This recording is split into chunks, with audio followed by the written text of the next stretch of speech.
l'émission qui enjaille la Guinée et qui décrypte l'actualité à 360 degrés. Les grandes gueules, c'est aussi sur Sweet FM Guinée, tous les jours du lundi au vendredi à 18h sur la radio It's Only It.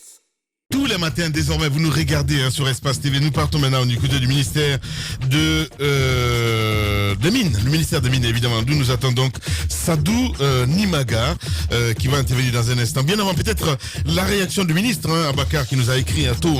Le ministre pense qu'il y a des personnes donc frustrées, donc qui seraient derrière ces informations, ces accusations qui ont été, donc entendues et mise en ligne par nos confrères d'Ecofin. Excuse-moi, si la régie veut bien, on va essayer de partir avec... textuellement, tu vas lire ce qu'il a dit. Bien. Le ministre Nimaga qui dit ceci, je vais avoir... Donc, je suis actuellement en déplacement, mais voici ma réaction formelle que je souhaite que vous lisiez à l'antenne. Donc cette réaction elle est libellée ainsi. Certains avec des méthodes douteuses qui sont frustrés de ne pas avoir pu faire main basse sur la mine de Kignero, notamment pour démanteler et brader les installations, pourraient avoir profité du manque de professionnalisme de ces journalistes, mais nous réagirons formellement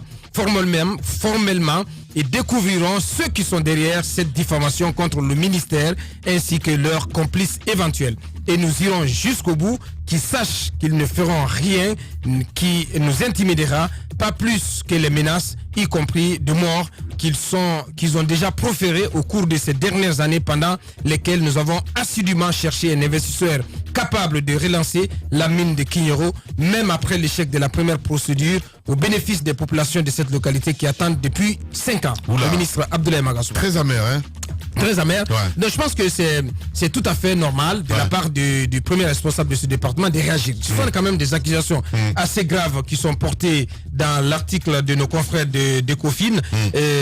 Donc c'est dans l'hebdo de cette agence, de ce site, de ce média plutôt, un média, donc il y a une déclinaison en ligne, mais qui a aussi un magazine. Donc l'article dont il est question est dans Ecofin Mag, Ecofin Hebdo plutôt. Donc dans cet article, il est fait mention de graves accusations contre de hauts dirigeants de ce département. L'article indique que dénonce soupçonne des arrangements douteux de hauts cadres du ministère des Mines et explique que la Guinée, rappelle que la Guinée a conclu en novembre dernier un accord avec la société britannique Sycamore, vous en parliez il y a quelques instants, Sycamore Mining, pour relancer la mine d'or de Kignero. Cette mine d'or, elle est en souffrance depuis 5 ans, après le retrait du premier investisseur. Donc la mine était à l'arrêt et le ministère était en négociation avec plusieurs partenaires pour trouver quand même un investisseur sérieux capable de relancer cette mine d'or. Sauf que selon Ecofin Hebdo, si le ministère des Mines et de la Géologie présente Sycamore Mining comme le meilleur investisseur pour ce projet, c'est comme ça que c'est libellé dans l'article. Le processus, selon Ecofin Hebdo, le processus qui a conduit à la sélection de cette société de droit britannique Sycamore, selon Ecofin Hebdo, ce processus n'aurait pas été transparent, aurait été biaisé et entaché, selon l'article, entaché d'irrégularité. Les grandes gueules. L'article parle d'intimidation, de prise illégale d'intérêt, donc de graves accusations qui visent notamment le ministre, son secrétaire général, etc. etc.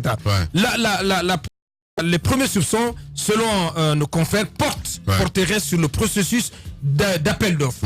Selon Ecofin, l'appel d'offres qui a été organisé par le ministère des Mines et de la Géologie suscite plusieurs questions, selon Ecofin. Selon donc des personnes qu'ils ont contactées, l'Ecofin estime que ce processus d'appel d'offres n'aurait été qu'une mascarade, je cite, une mascarade de transparence institutionnelle servant à la conclusion de contrats privés au bénéfice du cabinet du ministère. Vous voyez combien de fois c'est grave. Quand on parle de contrats privés au bénéfice du ministère, au bénéfice du cabinet du ministre Magassouba, je pense qu'il est dans son droit de réagir. Selon Ecofin toujours, le vainqueur de l'appel d'offres, parce qu'ils disent que ça a été une mascarade d'appel d'offres, que donc le vainqueur de cet appel d'offres était déjà connu avant même que le processus ne soit lancé. Vous vous rendez compte combien de fois c'est grave. Quand on vous accuse d'avoir attribué un marché avant même que l'appel d'offres n'ait été lancé, c'est suffisamment grave. Et plus loin, on dit que c'était un contrat privé au bénéfice du cabinet du ministre concerné, donc le ministre Magasuba. Ouais. Sycamore Mining aurait, dans l'article, nos confrères rappellent que Sycamore Mining aurait préalablement pris contact avec le ministère par l'entremise de Christian Rampa Liboué. Christian Rampa Liboué, qui est un ancien directeur général de la société aurifère de Guinée, donc la SAG. Donc, que le ministère aurait pris contact avec plutôt Sycamore, la société donc, qui a finalement hérité de cette mine d'or, aurait pris contact avec le ministère par l'entremise de Liboué, qui est un ancien DG de la SAG. Donc, ce monsieur serait aujourd'hui à la tête d'une société qui s'appelle Emedi Resources. C'est Emedi Resources qui grimace, qui donc tire la gueule et pour n'avoir rien compris, selon ce que je lis dans l'article, entre les lignes de l'article, donc c'est Emedi Resources qui grimace pour n'avoir rien compris finalement dans l'attribution. Qu'est-ce qui s'est passé? C'est que Emedi Resources, donc qui appartient à ce monsieur Christian Rampa Liboué, donc cette société aurait dans un premier temps voulu se mettre en co-entreprise avec Sycamore pour aller donc à la conquête de ce marché. Et finalement, c'est à sa surprise, donc quand on lit l'article, à la surprise de Emedi Resources, que cette compagnie apprend que le marché a été attribué à Sycamore. Donc il y a ces accusations. De l'autre côté, il y a les accusations qui ont été reprises par cette société de droit kazakh qui s'appelle Erosian. Erosian qui évolue un peu dans l'exploitation de la bauxite dans la zone de Bofa, Télémélé-Fria, et qui a donc une concession minière de ce côté. Nous avions commencé en début de saison à travailler, Moïse et moi, sur ce dossier. Sauf que nous savons ce qui s'est passé par la suite. Nous avons quand même une lettre du ministre Magasuba qui leur a été adressée, qui a été adressée à cette compagnie kazakh, dans laquelle donc le ministre met en exergue un certain nombre de défaillances, mais aussi de retard dans la mise en œuvre de la concession minière. Erosian accuse le ministère de vouloir lui prendre une partie, notamment la partie la plus intéressante de sa concession minière, pour l'attribuer notamment à Ahmed Kanté, qui était, vous vous rappelez, à la tête de la Sogipami, qui aurait créé sa propre compagnie, que Eurasian soupçonne être une sorte de bras business pour Abdoulaye Magasuba, pour son secrétaire général. Donc c'est assez confus. Donc dans l'article, on remet ces accusations qui viennent de Eurasian, alors qu'on sait bien que Eurasian sait de quoi nous parlons, a été confronté à des difficultés, à des limites, a eu des difficultés à mettre en œuvre la concession minière qui lui a été attribuée. Il y a quand même un délai au terme duquel vous avez l'obligation donc de mettre en œuvre votre concession minière. Eurasian promet un investissement de plus d'1 milliard de dollars américains pour construire des imports avec 7 quais minéraliers, sauf que pour le moment, pour l'instant sur le terrain, il n'y a absolument rien. Est-ce que le ministère, sur la base du code minier, est en droit donc de récupérer une partie donc de cette concession minière? Ce sont des questions qu'on se pose. En tout cas, je considère que ce sont des accusations suffisamment graves pour que le ministère ne reste pas sans réagir. On a vu quand même la réaction du ministre. Oui, c'est une réaction assez conséquente à la mesure donc des accusations qui lui sont adressées. Le ministre promet donc d'aller jusqu'au bout et le ministère va demander à nos confrères de Cofin donc de rectifier le tir. Si cela n'est pas fait, le ministère se réserve le droit d'ester en justice contre ce journal. Bah oui. Allez-y, Moussa. Moi j'ai écouté. Étonnant ou pas du tout? Bon, pas étonnant parce que je pense que Magas est très énervé. Les soupçons de détournement, les pots de vin liés au contrat minier sont quand même monnaie courante dans notre pays. On a tout le temps interpellé par des acteurs directement impliqués ou pas dans ces dossiers sur d'éventuels cas liés à cela. Maintenant, ce que moi je ne comprends pas, vous avez une accusation, soit une accusation qui a été faite par Ecofin. Vous estimez que c'est une accusation. Ecofin affirme que le contrat qui a été octroyé à Sycamore, que donc c'est un contrat qui ça a été fait sur la base de négociations entre particuliers, qu'aucune règle de transparence n'a été respectée.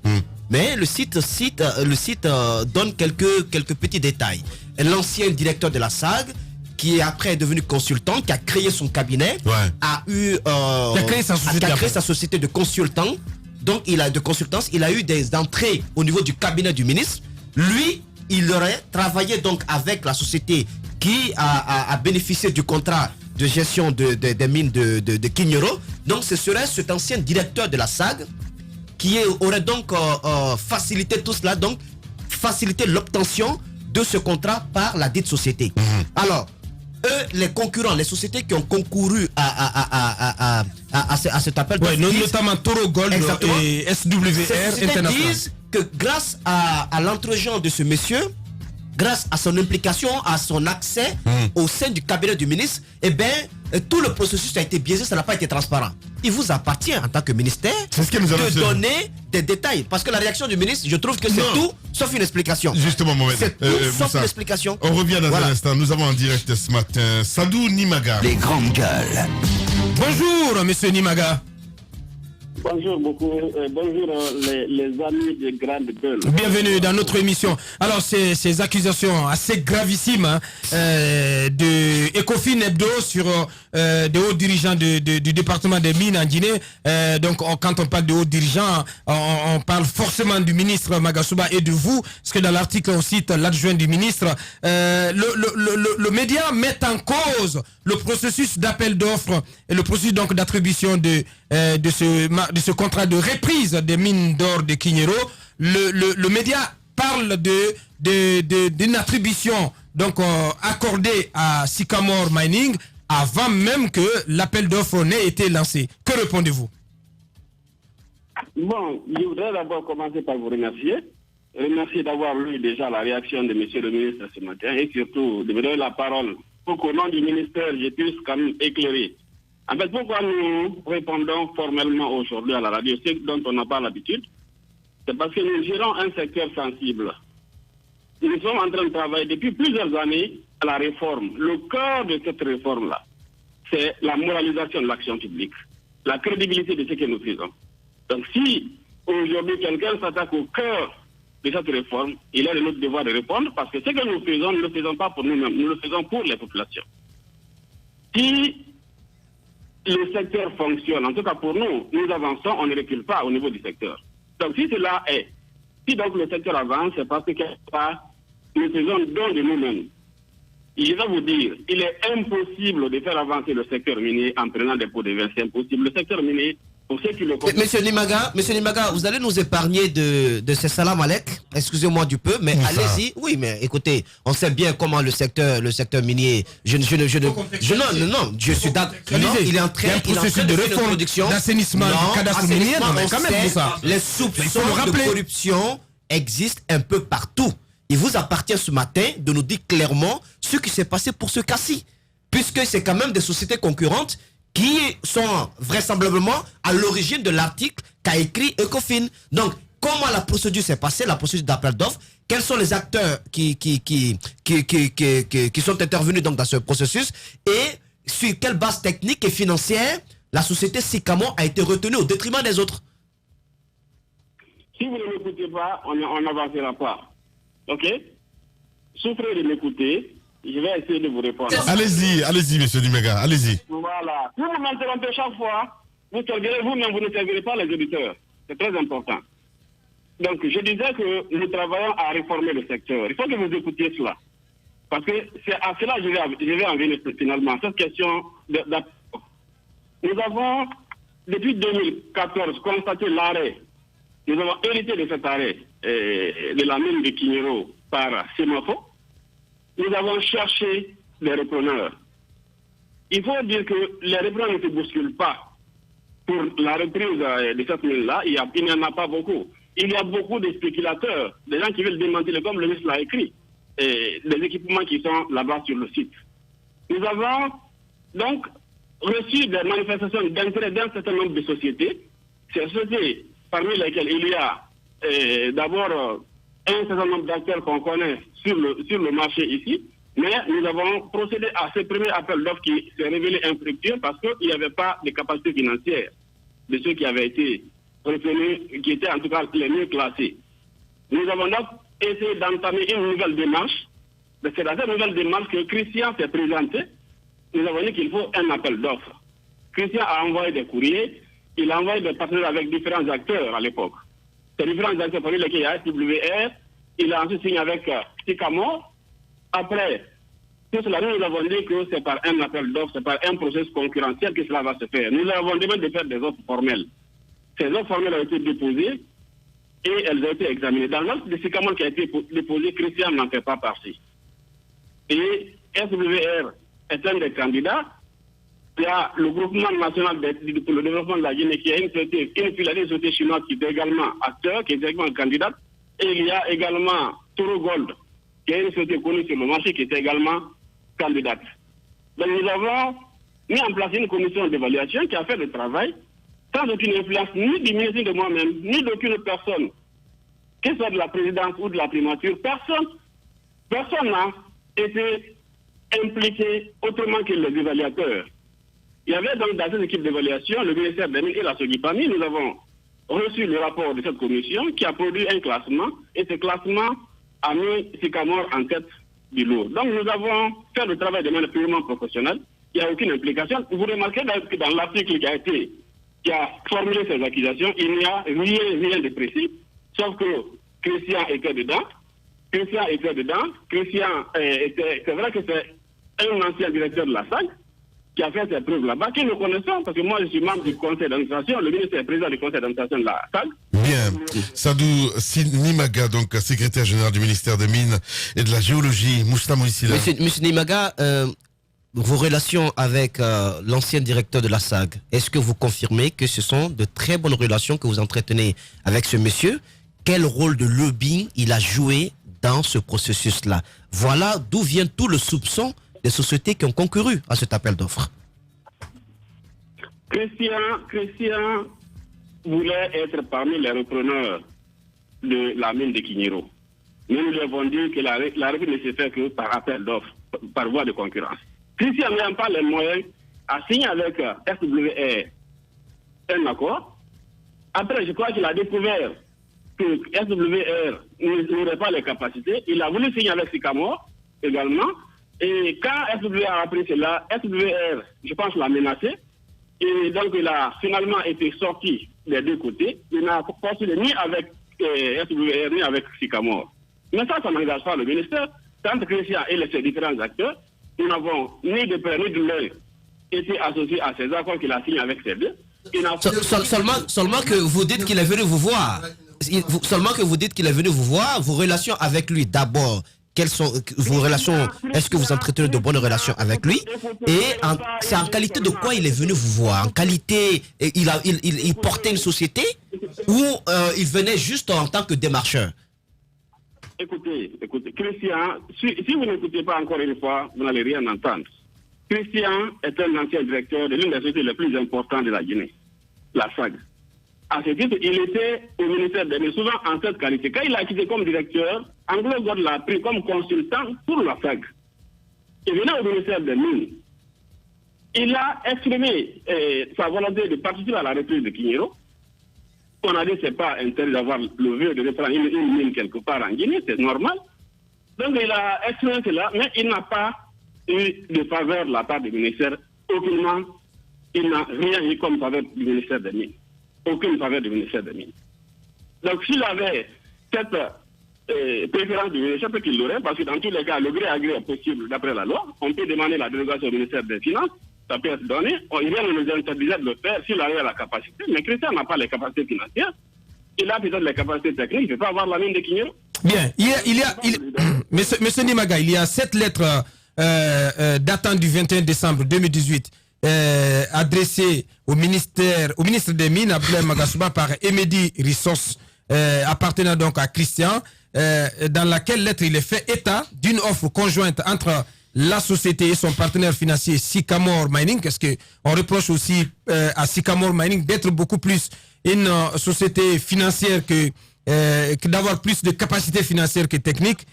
Vous allez vous prononcer là-dessus. Donc il est fait état, je termine, il est fait état d'une offre conjointe entre la société et son partenaire, donc la société, comment elle s'appelle, Emedi Resources, et son partenaire financier Sycamore, pour obtenir les titres miniers sur le jugement de Kignero. Dans la dite lettre consultée par nos confrères d'Ecofin, la compagnie aurait reçu un certain nombre de requêtes de la part de l'adjoint du ministre pour l'octroi des permis. Donc, un certain nombre de requêtes de la part de l'adjoint, il s'agit bien entendu de vous. Entre autres conditions, il a été demandé à la co-entreprise, donc à l'entreprise Sycamore et à l'entreprise Emedi, si elle est disposée à accepter un partenaire avec une partie tierce sur le projet, être le partenaire majoritaire et l'opérateur de la mine, assister au paiement des frais légaux réclamés par le gouvernement, etc. etc. Est-ce qu'il a été question de ces requêtes de votre part? Il y a un ensemble d'amalgames. Je vous explique. Ce ne sont que des amalgames, de la confusion. Et c'est là que je vois la mauvaise foi de ces journalistes qui a écrit. Effectivement, j'ai dit, les sociétés qui souhaitaient reprendre la mine de Kignero ont envoyé des expressions d'intérêt. Christian, je l'ai dit tantôt, a signé un accord avec Sycamore. Ils ont écrit, parce que l'enjeu, je l'ai dit tantôt, l'enjeu pour la reprise de Kignero, ce n'est pas un enjeu technique, c'est un enjeu financier. La première fois, les sociétés qui ont postulé, il y avait BMC dedans, il y avait des sociétés qui ont de la capacité technique, mais qui n'avaient pas prouvé de capacité financière. Nous recherchions quelqu'un qui a la capacité financière. Et Christian, en tant que technicien, s'allie à Sycamore pour formuler une demande adressée au ministre. Ça n'engage que, mais quel traitement nous en avons fait?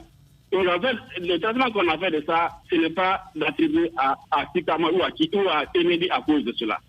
Ça, c'est un. Deuxièmement, lorsque nous avons lancé l'appel d'offres, formellement, lorsqu'on a demandé, en dépit de ces échanges que les uns et les autres nous ont, les courriers que les uns et les autres nous ont envoyés, en dépit de cela, nous avons demandé à un moment du processus, est-ce que, pour ne pas laisser le risque au niveau d'une seule entité, de manière totalement ouverte, transparente, nous avons écrit à tous les candidats, suivez-moi, nous avons écrit à tous les candidats, est-ce qu'ils sont prêts, premièrement, à faire des jeunes aventures? Parce que quand on est à plusieurs, le risque est amoindri. Bien. Nimaga, donc, secrétaire général du ministère des Mines, en direct ce matin. Allez-y, Mohamed. Oui, mais monsieur Nimaga, moi j'ai toujours cette grosse inquiétude quand même. Dans cette lettre qu'on consulte, il appartient, en fait, il vous revient. Vous êtes, puisqu'on vous cite comme étant l'adjoint du ministre, donc nous supposons que c'est le secrétaire général. Vous demandez à Sycamore, est-ce qu'elle accepterait éventuellement une partie tierce justement au contrat? Est-ce qu'il revient à l'État guinéen de proposer à une entreprise qui dit avoir les ressources nécessaires pour exploiter la mine de prendre d'autres partenaires alors qu'elle est venue déjà se présenter avec Emedi Ressources qui était déjà sa partenaire? Et qu'est-ce qui s'est passé pour que finalement Sycamore se retrouve toute seule adjudicateur de quand même cette convention? C'est cela le point nodal pour nous. Non, si vous n'écoutez pas encore une fois, vous n'allez pas comprendre. J'expliquais sur le point, vous m'interrompez pour poser la même question. J'explique donc, si vous le permettez. Sycamore et Emedi étaient en partenariat. Ce partenariat a été mort-né. Il n'est pas allé loin. Nous avons à tous les candidats adressé un courrier à un moment du processus pour voir si, parce on voyait des candidats complémentaires comme Toro Gold et Sycamore pouvaient être complémentaires. SWR qui a des capacités, qui a une volonté agressive, qui a des moyens financiers apparemment, en tout cas qui disait avoir des moyens financiers et qui pourrait être complémentaire avec Toro Gold. En tout cas, on cherchait à ce que ces acteurs-là puissent aller ensemble. Donc nous l'avons écrit, sans nommer, en écrivant à Sycamore, on ne nommait pas Toro Gold. En écrivant à Toro Gold, on ne nommait pas Sycamore. Donc on disait partie pièce pour voir si les deux pouvaient aller ensemble. C'était un courrier transparent qu'on a adressé aux uns et aux autres. Et oui, mais est-ce que au même niveau, est-ce que vous avez fait la même proposition, notamment à finalement l'autre entreprise qui a quand même récolté la convention? On a écrit à Sycamore, on a écrit à Toro Gold, on a écrit, c'est pas la seule question qu'on a formulée. On a également demandé si les gens pouvaient mettre en place une caution. Il n'y a que Sycamore qui a répondu à cela. On a demandé est-ce qu'ils sont prêts à réparer les dommages au cas où ils n'exécutaient pas leurs obligations contenues dans leur offre. On a demandé des délais réduits. Il n'y a que Sycamore qui a répondu à cela. Alors, on a envoyé tout ça, c'est documenté au ministère. Si vous voulez, je vous donne les courriers, je vous donne les documents. L'autre question, puisque on veut quand même revenir sur la préférence du ministère finalement, puisque vous avez sélectionné, vous avez dit en tenant compte des capacités financières de Sycamore. Est-ce que vous pouvez nous permettre de comprendre avec des chiffres quelles étaient les offres des concurrents et quelle était l'offre finalement, ou bien quelle est l'offre de Sycamore qui a donc bénéficié de ce contrat? Sycamore a fait une offre intéressante parce qu'elle a un cabinet avec lequel elle a travaillé.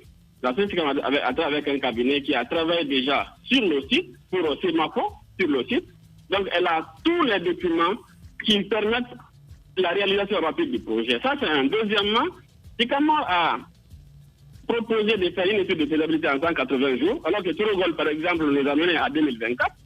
Oui, j'ai dit quelle est l'offre. Je dis pas que l'offre est intéressante ou elle n'est pas intéressante, mais c'est quoi au juste? C'est combien? C'est combien pour Sycamore? C'est combien pour les autres? C'est ce qu'on veut savoir. Mais avant de venir dans une émission comme ça, informez-vous, l'offre est publique. On a publié tout. 5 millions pour commencer à faire l'étude de faisabilité, 35 millions, et puis un plan de développement local agressif et qu'ils ont proposé. Ils vont faire l'agriculture dans la région, ils vont faire l'appui aux collectivités. Il y a beaucoup de choses qu'ils ont proposées qui sont au-delà. Maga nous informe que le concurrent avait proposé mieux. Bon, ça c'est votre avis, mais nous... Monsieur Nimaga, Monsieur Nimaga, mais je n'entends pas je n'ai pas le retour, en fait. Ouais. Voilà. Voilà. Aider quoi? Allez, je voulais peut-être pour en terminer, l'amener à se prononcer sur les accusations aussi qui reviennent de la part de la société kazakh Eurasian Resources, donc qui évolue dans les régions, dans les préfectures de Télémélé et de Fria, dans le nord-ouest de la Guinée. Et cette société qui aurait envoyé le 6 juin 2019 une lettre au ministre pour dénoncer des cas de prise illégale d'intérêt dans la concession minière en sa possession. Il est indiqué qu'un décret présidentiel datant de 2018 lui a octroyé une zone pour construire un port de 7 quais dans un délai de 6 mois. La compagnie a été retardée sur le projet. Dans le document consulté par Ecofin, il est question d'une proposition du ministre relative à une nouvelle délimitation qui réduirait la superficie de la zone, donc qui est la concession de Eurasian. La proposition aurait été faite, selon nos confrères, à dessein, je cite, à dessein pour protéger à tout prix et contre toute logique les intérêts de deux autres sociétés, en l'occurrence GBT et Axis GBT, donc qui appartiendrait à Ahmed Kanté. Que répondez-vous? Oui, j'ai vu ça, mais en fait c'est du réchauffé. C'est quelque chose qui est déjà qui avait été formulé. Ils ont adressé le courrier ici, ils sont passés même par les services spéciaux, ils sont même allés dans des médias. À l'époque, ils ont voulu nous attaquer, mais nous avons tenu. En fait, le chemin du développement dans notre pays est très très complexe. Ce sont des acteurs mafieux qui viennent souvent sur le terrain, qui veulent récupérer des mines sur la base des mensonges. Voilà la réalité. Et la société avait effectivement un permis d'exploitation dans la région avec qui vous avez cité, Boké, Télémélé, Fria. Ils ont donc, les acteurs de cette société, ils ont signé un partenariat pour aller rapidement avec GBT et Axis, qui avaient aussi des permis d'exploitation qui étaient plus proches. Donc, n'ayant pas les moyens de développer rapidement leur projet, donc, à cause de la distance des côtes, ils ont demandé à entrer en partenariat avec ces deux sociétés-là. C'est que celles-ci ont accepté. Donc, partant de là, leur zone portuaire qui était pour un investissement de 500 millions au lieu de 1 milliard ou des milliards comme cela est annoncé là, donc 500 millions, leur investissement de 500 millions qu'ils ont annoncé, et ils avaient une superficie qu'ils ont sollicité de 1,1 km². Tenant compte donc de l'arrivée de ces deux acteurs avec eux dans le cadre d'une mutualisation, nous avons accepté leurs données et dans un décret qui a été signé par le président, 3,29 km². Parce que ce qui a été présenté était un projet ambitieux. Bien. Allez, on est pris par le temps malheureusement. Dernière question, Mohamed. Dernière question. Monsieur Nimaga, je vous ai entendu qualifier Eurasian notamment de société mafieuse. Or, qui a légalement obtenu une convention avec l'État guinéen. À quel moment, vous qui êtes les techniciens de ce domaine-là, vous avez découvert qu'il s'agissait de mafieux? Et qu'est-ce qui, aujourd'hui, nous prouve que ceux qui sont en train également d'avoir les autres conventions, notamment du côté de Kieron, ne sont pas d'autres mafieux aussi qui passent à travers les mailles de votre filet? Vous avez la liberté de réfléchir et de penser ce que vous voulez. Ce que j'explique, je n'ai même pas terminé, vous m'avez interrompu. C'est pas vous servez qui? Vous servez votre propre compréhension ou vous servez la compréhension des auditeurs? Allez. De société mafieuse quand même, ce n'est pas moi. Donc je vous demande, puisque si c'est une société mafieuse, il y a tout un travail qui est fait en amont, justement pour éviter que des mafieux n'arrivent sur nos mines. Est-ce que vous n'êtes pas là vous-même en train de discréditer tout le travail que vous faites? C'est vous qui l'avez dit, pas moi. Ils ont fait une demande de permis d'exploitation qu'ils ont obtenue et qui contenait des éléments objectifs. À un moment donné, ils ont révélé leur vraie face. Arrivé à leur vraie face, ils ont dénoncé la modération. Donc, le contrat qu'ils avaient avec les deux autres sociétés, ils ont voulu changer. Ils ont voulu que les 3,23 km reviennent à eux seuls et que les autres sociétés-là soient sorties du lot. C'est ce que nous n'avons pas accepté. Et c'est là tout le bruit qu'ils sont en train de faire. Bien. Ils ont compris, ils sont même venus présenter les excuses, ils ont envoyé des courriers et ils cherchent à ce que nous fassions. Nous les regardions mieux. Nous leur avons adressé un courrier pour leur demander de prouver leur capacité de manière intrinsèque et surtout de payer le reste des droits fixes qu'ils n'ont même pas encore pu payer. Bien. Donc ce sont des choses que nous gérons techniquement qui n'ont rien à voir avec un avis journalistique. En fait, les journalistes qui ont écrit sont manipulés par des gens qui... Oula, mais ça commence bien là. Non, monsieur Nimaga. Non, monsieur Nimaga. C'est là la réalité. Non. C'est qu'ils ont touché à la plaie, c'est aussi simple que ça. Ben voilà, vous n'avez pas à vous énerver, franchement parlant, quoi. Voilà. Vous ne serez pas d'accord avec moi, mais c'est ça la réalité. Mais c'est votre réalité à vous, monsieur Nimaga. Pourquoi le secteur ne s'est pas développé pendant tout ce temps? C'est souvent la question. Pourquoi des permis étaient donnés et rien ne s'est développé? Il n'y avait pas de fin d'exploitation. Voilà, on va attendre le ministre Magasuba, voilà, qui nous dit qu'il est à l'étranger, donc à son retour, on va essayer de voir tout ça au plus clair. Merci beaucoup en tout cas, nous sommes pris par le temps. Merci pour votre disponibilité, monsieur Sadou Nimaga, je le rappelle, c'était donc le secrétaire général du ministère des Mines et de la Géologie. Faire bouger les choses, s'opposer aux diktats, ce n'est pas facile. Toujours populaire, qui dérange d'un côté quand ça arrange et arrange d'un côté quand ça dérange. Les grandes gueules sur Espace, votre vitamine matinale dont on ne peut plus se passer. Dire tout haut ce qu'on pense tout bas. C'est ça, les grandes gueules. Tous les matins désormais, vous avez accès à cette émission. Le temps pour nous de partir sur le terrain avec notre réalisateur Mohamed Saliouba qui nous allons joindre du côté d'Espace TV et quelques réactions justement des auditeurs avant de continuer. On a cet auditeur qui nous écrit, c'est bien sûr notre ami Afamou Samakadiabi qui revient sur le sujet d'EDG. Il n'est pas le temps de retour ce matin avec EDG. Bonjour Lamine, bonjour à toute l'équipe. Cette situation d'EDG, plus qu'une mafia et un complot planifié par certains cadres, ces délestages arrivent qu'à la veille des élections, une manière de pousser le président à ordonner le déblocage des millions d'euros. Souvenez-vous, à la veille des élections communales, c'était le même scénario. C'est une bande d'arnaques qui est bien planifiée. Aucune machine n'est en panne. Dieu se verra donc Fama. C'est Afamou Samakadiabi qui nous envoie ce message. Il dit, il continue, c'est une mafia. Aucun groupe donc n'est en panne. Ils veulent des décaissements, rien d'autre. Voilà. Allez, Mohamed Saliouba Bakar que nous avons en direct ce matin. Bonjour Saliou. Mohamed Saliou, bonjour. Bonjour. Bienvenue dans les grandes gueules. Dites-nous où vous vous trouvez à l'instant T et quelle est l'atmosphère qui prévaut sur place. On sait que cette marche, l'acte 6 des marches du FNDC doit partir du rond-point de l'aéroport. Que constatez-vous sur place au point de départ? Alors là, pour l'instant, nous sommes au rond-point de la tannerie. Beaucoup disent que c'est ici le point de départ de cette contestation contre le pouvoir. Il y a d'autres qui disent que c'est le rond-point de l'aéroport. Donc pour l'instant, on ne sait pas quel est le bon itinéraire, mais nous, pour l'instant, nous sommes ici au rond-point de la tannerie. Alors, qu'est-ce qu'il faut dire? C'est qu'ici, pour l'instant, tout se passe bien. Des jeunes, des membres du FNDC continuent d'arriver, surveillés de près par les forces de l'ordre. Alors, faut-il dire que la mobilisation est en train de faiblir? C'est trop tôt pour le dire, puisque aucun membre du FNDC n'est encore sur les lieux. Voilà. Je sais pas, l'atmosphère, Abakar le demandait tantôt. Est-ce qu'il y a une forte mobilisation pour l'instant ou pas? Pour l'instant, ils sont quelques dizaines, disons comme ça. La mobilisation est un tout petit peu faible par rapport aux 3 dernières mobilisations, c'est ce que je disais tout à l'heure.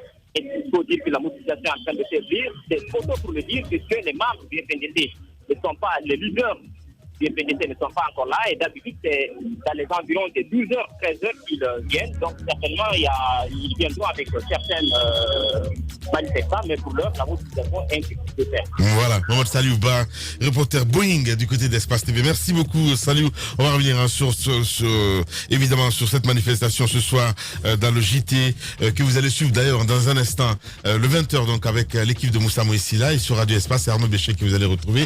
Prenez soin de vous, à demain pour un autre numéro.